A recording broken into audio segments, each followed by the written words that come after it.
Ça tourne? Bonjour les amis, j'espère que vous allez bien. Alors aujourd'hui, nous accueillons notre toute première invitée au sein de l'émission Bienvenue sur mon siège. J'espère que cela vous plaira car oui, les femmes sont aussi à l'honneur dans mon émission.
Alors bonjour les amis, alors aujourd'hui nous retrouvons notre première invitée pour la première fois au sein de l'émission Bienvenue sur mon siège. Et oui, les femmes aussi sont à l'honneur, donc voilà. Léa, j'aurais aimé que tu te présentes à la caméra aux gens qui nous regardent aujourd'hui.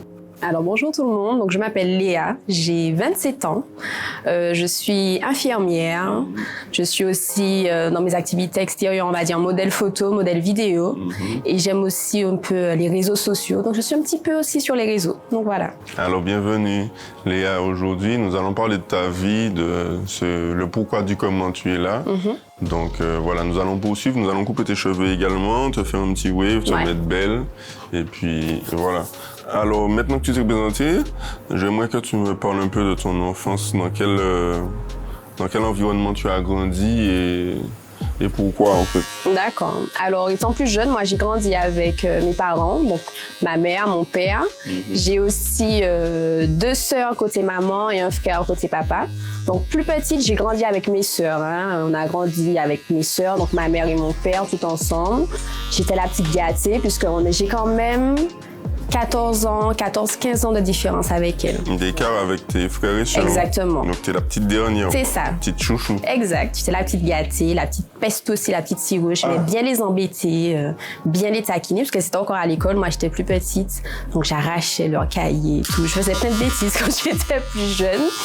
Donc vraiment la gâtée de la famille. Et en grandissant, vu qu'elles étaient déjà plus grandes, elles sont parties, elles de leur côté, elles sont parties faire leur étude ou elles ont pris tout simplement leur appartement. Donc je suis restée avec maman et papa. Tu es restée seule avec eux et tes frères et sœurs avaient déjà pris leur indépendance. Exactement, c'est ça. D'accord. Donc plus jeune, c'est vrai que mon frère, je ne l'ai pas trop, en tout cas, c'est ce que j'ai plus en mémoire, je ne l'ai pas trop connu. J'ai pas trop de souvenirs avec lui en étant plus petite, c'était vraiment uniquement mes 2 sœurs. Donc voilà, une enfance assez normale. En grandissant, on va dire que papa est un petit peu strict. Et moi, j'aimais pas ça. Donc, c'était vraiment une relation très conflictuelle avec mon père, où beaucoup de disputes. On s'entendait vraiment, mais vraiment pas. En contrario avec maman, où voilà, c'était... Ça allait plus avec maman, oui, quoi. Une petite maman d'amour, c'est ça. Exactement. Une maman câline, adorable, qui fait tout pour ses enfants, vraiment une maman d'amour. Et avec papa, une relation plus conflictuelle. Donc voilà. Et au sein de ton adolescence, c'était comment? Tu vivais déjà dans quel quartier, quelle commune? Alors moi, étant plus petite, j'ai grandi à Redoute et après on a déménagé, on allait vivre chez mon père puisqu'il avait pris une maison sur Châteauboeuf. Donc j'ai fait mes études, le collège à Dillon 2 et puis après au niveau du lycée, je suis allée au lycée Joseph Gaillard. À cette époque-là, on va dire que j'étais un peu hystérique.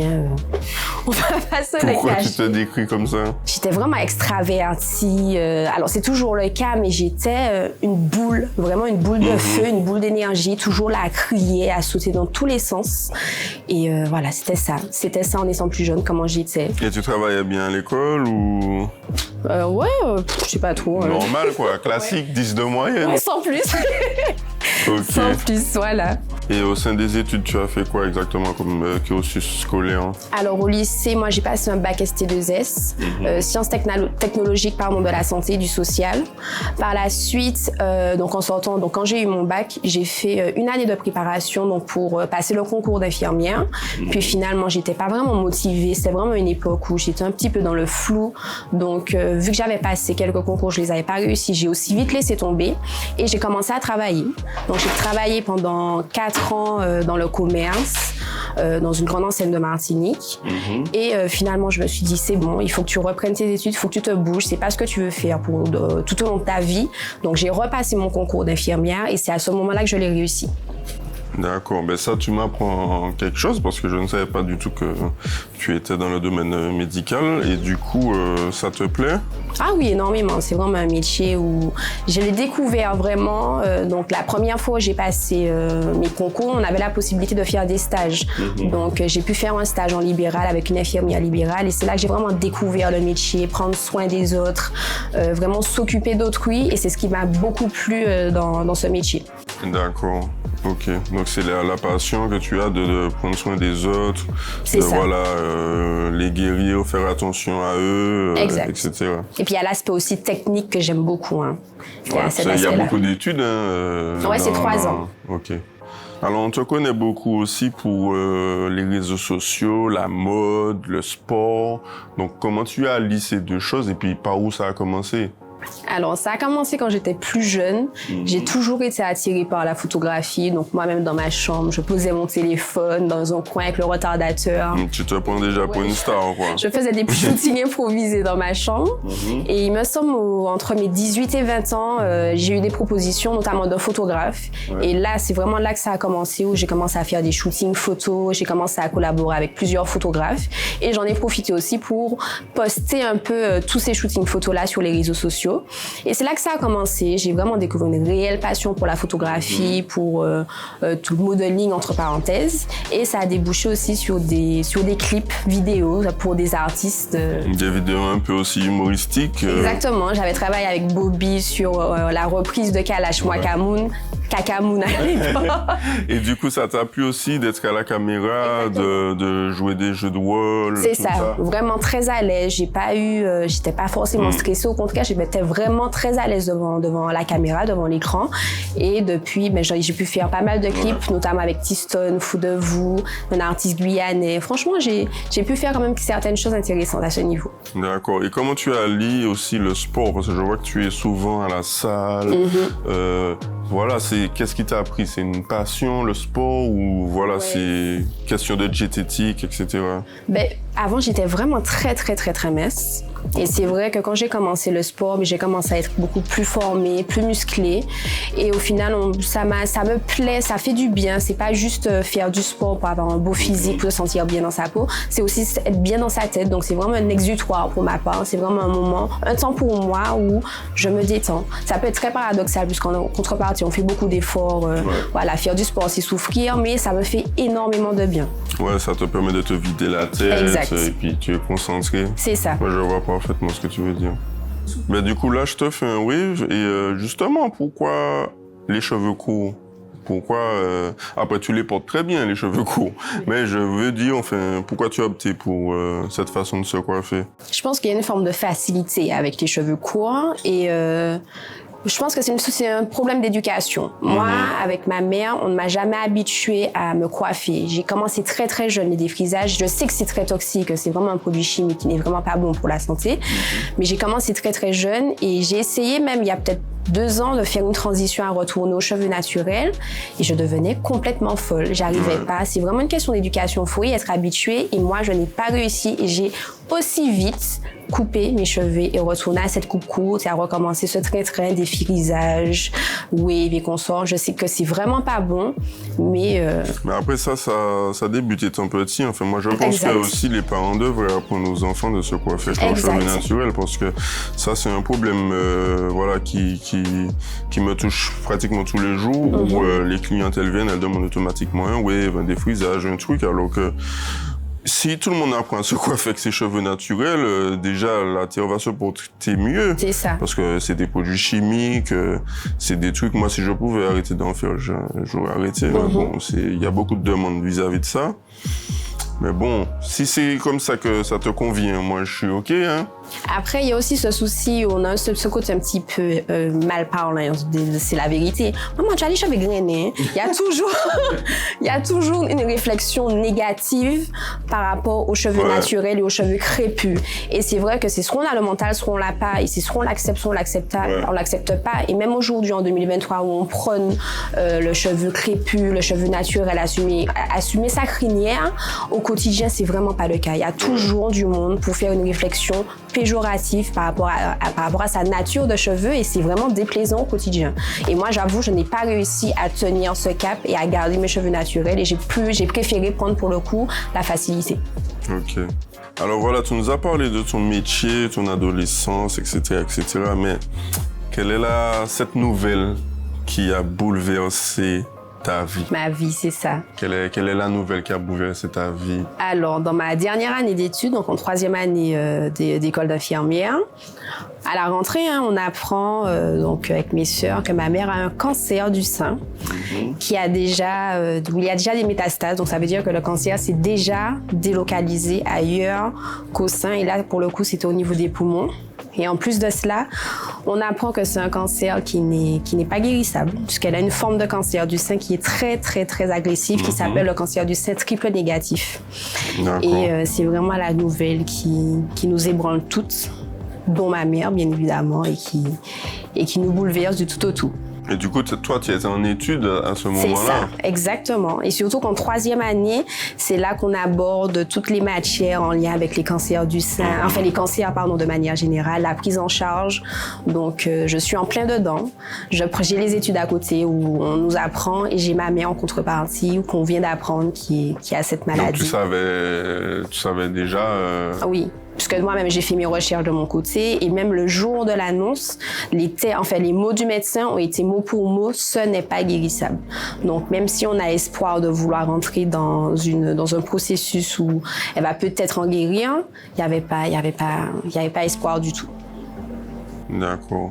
Et comment, justement, as-tu vécu la nouvelle à ses côtés? Comment elle était à ce moment-là, en fait, elle-même? Ouais, très difficile. Donc, pour ma mère, c'est un peu compliqué puisque elle comprend sans trop comprendre. C'est vrai que les médecins emploient vraiment des termes médicaux qui elle-même, elle ne comprend pas, donc fallait repasser derrière, fallait lui expliquer. Elle a vu aussi une infirmière d'annonce qui a vraiment fait le point avec elle pour savoir est-ce qu'elle était au clair avec l'annonce qui avait été faite. Mais je pense que ton cerveau aussi, tu sais que c'est ce qui t'arrive, mais tu veux pas le... Exactement, il y a une forme de déni qui se met en place tout simplement, et c'est tout à fait naturel, hein, vu l'annonce qui est faite, et c'est ça, donc... on la soutient, on l'aide, mais moi et mes sœurs, on a chacune un rôle très précis à ses côtés. Moi, c'est vraiment le côté plus médical puisque je suis dedans, je suis infirmière, donc... c'est toi qui t'occupais d'elle, en fait. C'est ça. Donc, tout l'accompagnement au rendez-vous, faire des injections par rapport à certaines choses. Tout cet aspect-là, c'était moi. Et mes sœurs avaient un aspect plus social ou faire les papiers, parce qu'il y a quand même pas mal de démarches qui doivent être faites par la suite. Donc, il y a des démarches à faire. Ma mère, comme par hasard, le mois où on lui a annoncé son cancer, c'était au moment où elle devait elle-même rentrer en retraite. La retraite, c'est le moment où tu dois profiter. En l'occurrence, là, pour le coup, on ne peut pas profiter pour le coup, puisqu'elle rentre dans un processus de chimiothérapie. Donc, c'est pile poil où elle rentre en retraite qu'elle apprend ça. Exactement. Dans les 2 mois qui suivaient, elle devait rentrer vraiment en retraite, puisque c'était l'âge, elle a 63 ans. Donc, elle doit être en retraite et non, elle peut même pas profiter, elle peut même pas se dire, bon, elle va commencer à souffler, à être tranquille. C'était... Parce que là, les chimios ont commencé. Exactement. Donc toi-même, est-ce que toi-même aussi, du coup, tu as poursuivi tes études ou tu t'es arrêté? Donc j'ai poursuivi mes études. Hein. Ma mère a toujours été derrière moi par rapport à ça. Donc il n'y avait pas question que j'arrête. Au contraire, j'étais si près du but que j'aurais pas pu arrêter mes études à ce moment-là. Avec son aval aussi. Oui, bien sûr. Elle te disait, c'est pas grave. Continue. Sincèrement, c'est même pas passé dans nos têtes, hein, tout simplement. On s'est pas posé la question. Donc, chacun continue sa vie, mais on l'accompagne, on reste à ses côtés, on la lâche pas, en fait, tout simplement. Au contraire, on a toujours été là de toutes les façons. Donc, il y a même pas de pensée à se dire qu'on la laisse, qu'on mette nos études de côté, que je mette mes études de côté, que je reste à l'accompagner. Bien au contraire. La vie a continué, quoi. Oui, tout simplement. Et tes frères et sœurs étaient là avec toi, toujours dans le combat? Oui, mes sœurs ont toujours été présentes. Donc mon frère, donc c'est pas sa maman, donc il est pas aussi proche. Et puis il vit en France aussi, mon frère.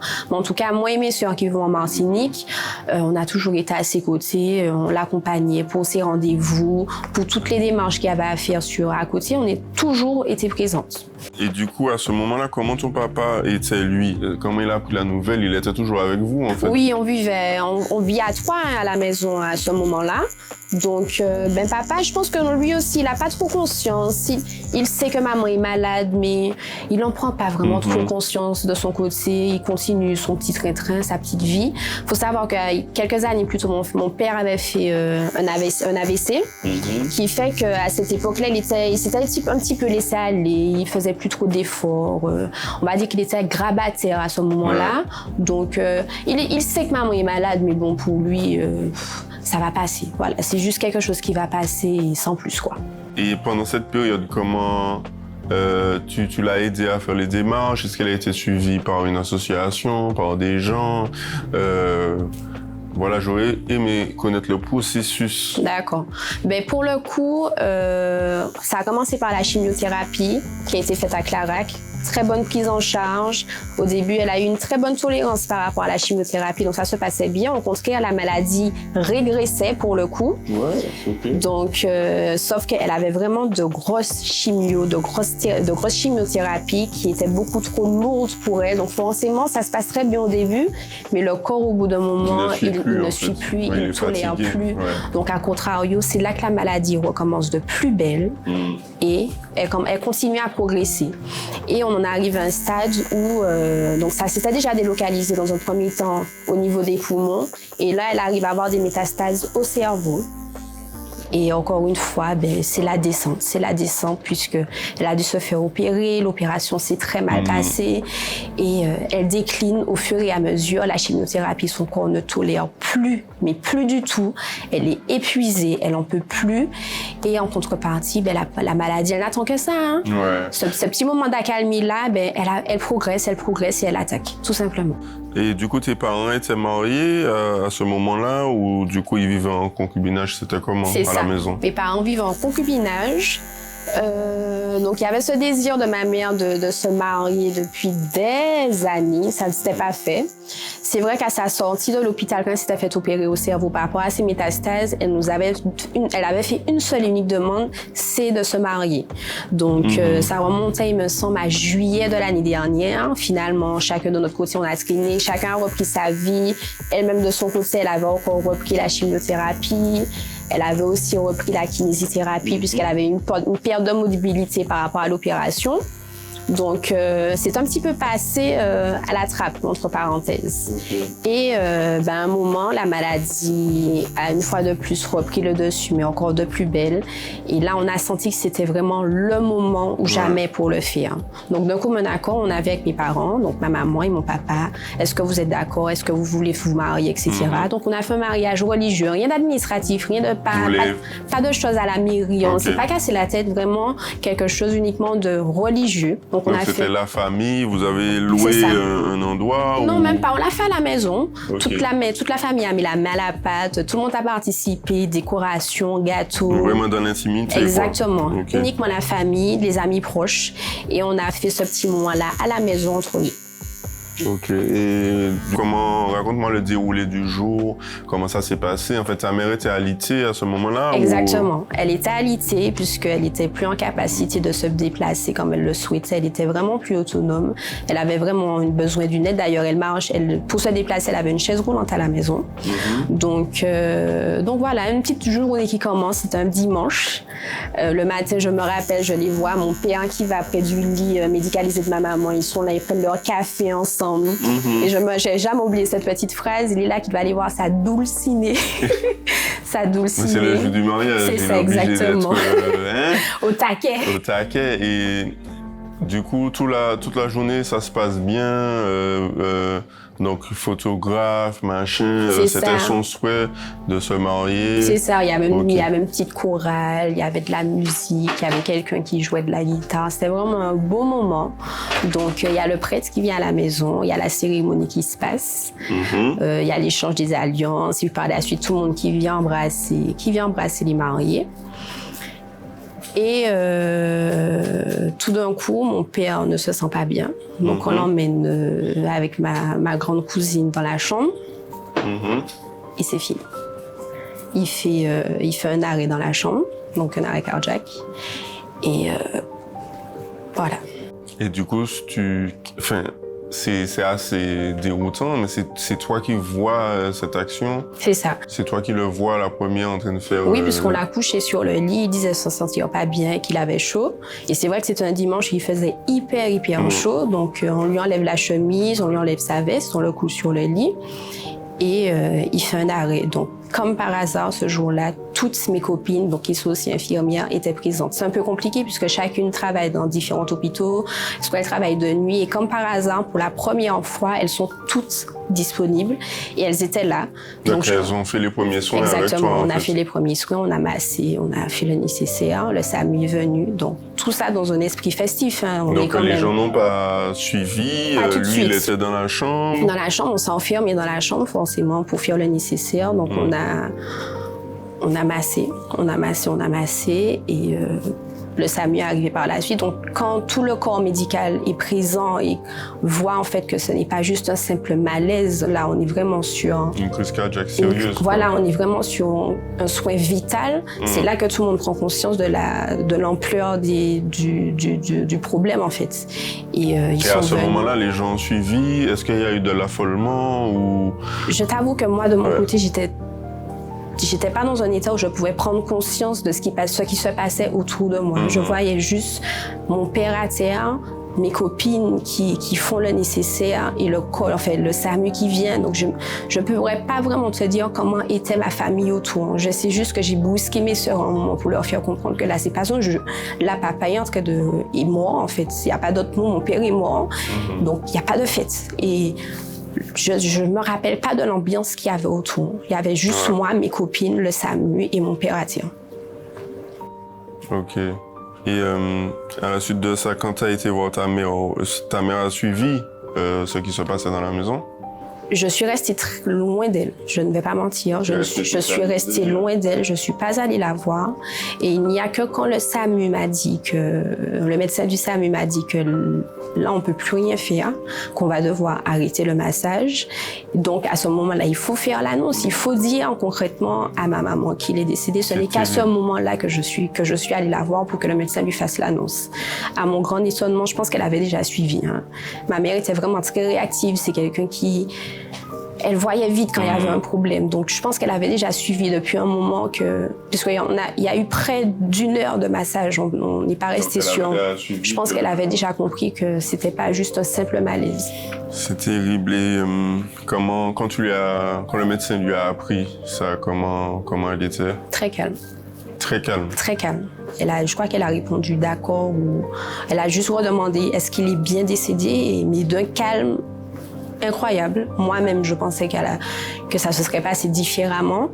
Très calme, mais c'est par la suite que j'ai dû lui parler, lui expliquer. Est-ce que tu as bien compris, maman? Qu'est-ce qui s'est passé? Est-ce que tu as bien compris que papa est bien parti?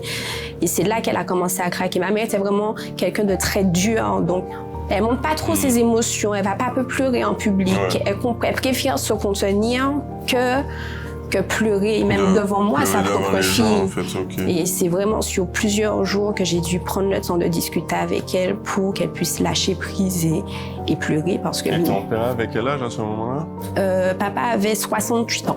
68 ans, mais il avait déjà des antécédents cardiaques, il avait déjà Juste fait l'AVC qu'il avait fait 8 ou 6 ans plus tôt, ouais. Mais il n'y avait pas de problème sous-jacent, il n'avait pas d'autres pathologies sous-jacentes où on pouvait dire qu'il était réellement malade sur le moment. Qui vivait avec lui, t'as rien vu non, le matin, il était bien, il n'y avait pas de signes. Ouais. Je me suis ressassée la journée plusieurs fois. Il n'y a pas eu de signe, il était bien. Il était heureux, c'est le jour de son mariage, donc voilà, le midi stressé, on fait rien de plus, beaucoup d'émotions durant la cérémonie, beaucoup de pleurs, mais il n'y a pas eu de signe où je pourrais me dire, là, il y a un problème. Il n'y avait pas de signe. C'est terrible. C'est terrible. Et quel est ton ressenti aujourd'hui face à cette situation? Puisqu'après, du coup, c'est ton père est parti avant ta mère, alors que c'est ta mère qui était malade. Exact. Donc ça doit être un choc, parce que vous vous attendiez pas du tout à ça. Une crise cardiaque, ça arrive, voilà, vous subissez la situation, en fait. Vous êtes enfermé dans la chambre, vous vivez une expérience très forte. Toi-même, au final, ton père, il est mort dans tes bras, quoi. Franchement, je ne sais pas quoi te dire, c'est choquant. Et à la suite de ça, ta mère, du coup, j'imagine que sa vie est en déclin puisqu'elle est déjà malade. Du coup, qu'est-ce qui s'est passé après? Pour la suite, on savait que ma mère n'allait pas tenir très longtemps dans tous les cas. Juste même si mon père était encore en vie, on savait que là la maladie elle ne se faisait plus traiter pour son cancer. Elle n'était pas en soins palliatifs. Ça veut dire qu'on traite uniquement le confort, on traite uniquement la douleur, mais on ne traite plus la maladie. Donc il y avait des choses qui étaient mises en place. Donc elle avait déjà de la morphine pour la douleur. Elle avait un panel de médicaments pour qu'elle soit un maximum confortable. Et moins d'un mois après mon père, elle est décédée elle aussi. Donc moins d'un mois après la crise cardiaque de ton père, elle est partie également? Ouais, à la maison. D'accord. Tu étais là ce jour-là? Ça s'est fait au petit matin, ça s'est fait le samedi saint. Et elle est décédée à la maison en matinée. Donc j'ai dormi à la maison, mes sœurs sont restées dormir avec une cousine à nous. Donc elle est décédée tranquillement, entourée de sa famille, de ses filles. Donc voilà. C'est une sacrée expérience que tu as vécue. Et quel est ton ressenti au jour d'aujourd'hui face à cette situation?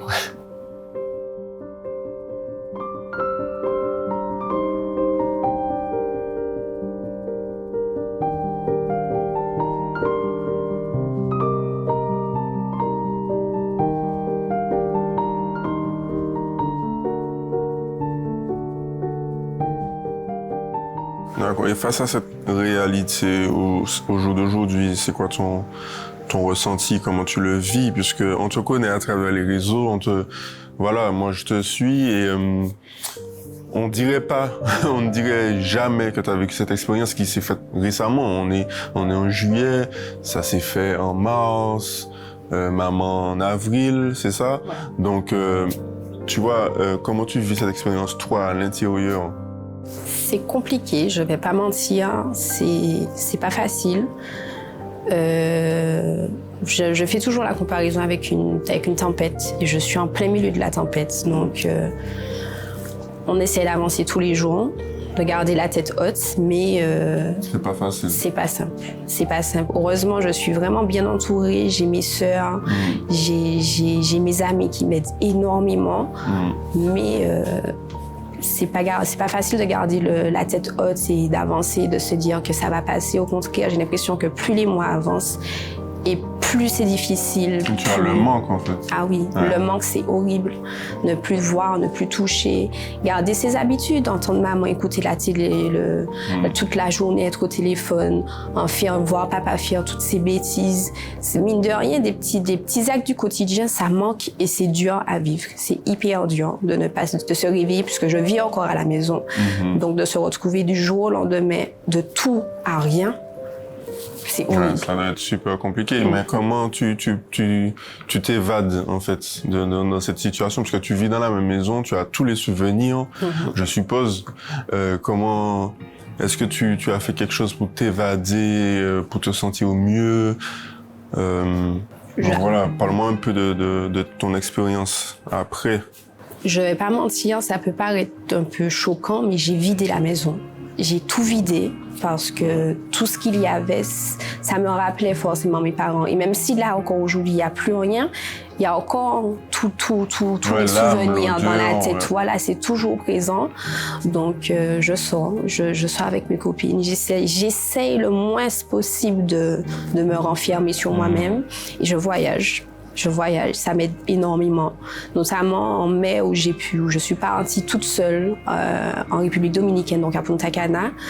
Et ça m'a fait un bien fou parce que ça m'a permis justement de sortir de ma réalité, tout simplement, de sortir de ce que je vis au quotidien et de voir autre chose et de reprendre goût, entre parenthèses, à la vie et aux petites choses bêtes du quotidien, d'y prendre vraiment goût et de ne pas me retrouver à me rappeler tous les jours que, il n'y a plus maman, il n'y a plus papa. Là, une semaine où j'ai à peine pensé que j'étais vraiment dans cette situation-là.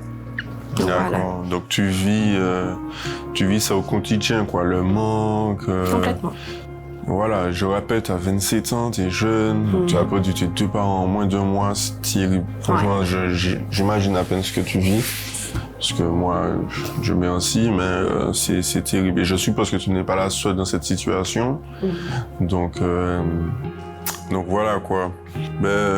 Justement, le fait que tu aies voyagé, que tu te sois évadé, c'est bien parce que souvent, sur les réseaux sociaux, on ne sait pas ce que la personne vit. Moi, notamment, je mets souvent dans mes stories, Instagram, c'est pas la vraie vie. Ouais. Tu vois, Instagram n'est pas la vraie vie et les gens, il y a des gens qui comprennent, il y a des gens qui comprennent pas. C'est ça. En fait, c'est ça, c'est parce qu'au quotidien, on vit des choses que personne ne sait.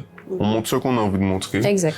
Et en fait, les gens se disent, ouais, cette meuf-là, elle est bien, nanana, nanana. On connaît pas ta life, en fait. Et ce que tu vis là, ce que tu racontes aujourd'hui, ça remet les pendules à zéro, en fait, pour tout le monde, parce que c'est réel. Et tu le vis seul, en fin de compte. Tu vois, tu es toute seule, chez toi, chez tes parents. Et, voilà, c'est une situation assez choquante et déroutante. Mais, mis à part ça, comment tu le vis aujourd'hui? Est-ce que ton métier, tu l'apprécies toujours de la même façon, puisque au final tu travailles à l'hôpital? Comment tu vois, quel est le rapport maintenant à la vie? Alors, par rapport à mon métier, c'est compliqué parce qu'on est là pour soigner, donc on est forcément confronté à la douleur, à la peine des familles, à des décès. Donc c'est vrai que je le vis vraiment différemment comparé à avant. J'avais beaucoup plus de distance. Là, vraiment, je suis beaucoup plus touchée quand il y a un décès, quand il y a tout cet environnement, et pourtant c'est mon métier, donc c'est beaucoup plus difficile. Et en contrepartie, tout ça m'a ramené au fait qu'il faut vraiment profiter de la vie. Donc je suis dans un état de tristesse inimaginable, mais en contrepartie, je croque et je veux croquer cette vie à pleines dents et ne pas avoir de regrets. C'est vraiment mon maître mot, c'est vraiment croquer cette vie à pleines dents, profiter de chaque instant, parce qu'on ne sait pas de quoi il fait demain, on ne sait pas qu'est-ce qui peut arriver, et je ne voudrais pas mourir avec des regrets, je ne voudrais pas demain matin être malade, alité pour peu importe la raison, avec des regrets. Donc il faut vivre malgré tout, il faut avancer, et il y aura toujours ce petit bout de soleil qui sera là pour nous éclairer malgré toute cette zone d'ombre qui plane sous la tête. Donc voilà. Donc voilà les amis, nous arrivons à la fin de l'émission. J'ai fini de la coiffer, superbe coupe, super coiffeur, vous connaissez déjà. Cet épisode va sortir le 1er octobre, mois de sensibilisation d'Octobre Rose, le cancer du sein. Donc comme vous savez, son histoire a un lien, ça me touche énormément ce que tu viens de raconter aujourd'hui. Donc voilà, est-ce que tu as un mot de la fin, quelque chose à dire aux gens? Moi personnellement, avant toi, je me permets, les amis, profitez de chaque instant que vous passez avec vos parents, vos proches, parce que vous voyez, la vie est courte, les choses arrivent comme ça. Il faut profiter de chaque instant. La maladie, elle arrive, elle prend nos proches, c'est pas évident. Elle a vécu quelque chose de fort. Donc je le reconnais, moi-même j'ai la larme à l'œil. Donc voilà, maintenant je te laisse parler et expliquer ton ressenti. Alors, un truc que j'ai à dire en priorité, on arrive dans le mois d'Octobre Rose. N'hésitez pas à aller vous faire dépister, mesdames. N'hésitez pas. Allez-y chez le médecin. Vous avez le moindre doute. Si vous avez le moindre doute, allez-y. Il y a aussi l'autopalpation qu'on peut faire à la maison. Ça permet de savoir s'il y a quelque chose qui cloche, s'il y a une glande, si ça va pas. Mais en tout cas, c'est le mois, c'est notre mois. Allez-y, profitez-en. On est en 2023. Il y a énormément de choses qui sont faites à cet égard par rapport au cancer de façon générale et notamment pour le cancer du sein. Donc, faites-vous dépister. C'est vraiment, vraiment important.